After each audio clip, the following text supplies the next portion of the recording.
সব মিলিয়ে কি নিয়ে ব্যস্ততা এখন? এখন ব্যস্ততা হচ্ছে যেহেতু সামনে বইমেলা আছে এবং এবার দুইটা বই বের করার ইচ্ছা আছে। তো এটা নিয়ে খুবই ব্যস্ত। একটা বইয়ের কাজ আল্লাহর রহমতে শেষ, বন্দিনী টুটা কাজ বাকি আছে। রান্না বান্না তো ভালো হচ্ছে মনে হয়। রান্না বান্না তো করতেই হয়, রান্না বান্না করা ছাড়া উপায় কি? এই যে পাঁচ পদ রান্না করে এখন আপনাদের সামনে এসে বসি। নিয়মিতই হচ্ছে না শুধুমাত্র ভিডিওর জন্য করছেন বা আর না, না, এটা কিন্তু আমি রান্নার ভিডিও করার সময়ই পাই না। মানে এটা হচ্ছে গিয়ে ভিডিওর প্রয়োজনে না, এটা জীবনের প্রয়োজনে রান্না। শুরু করেন।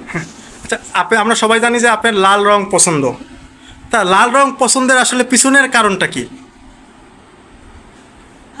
আমার ছোটবেলা থেকেই লাল রং পছন্দ, কারণ লাল রঙের একটা অন্যরকম আবেদন আছে।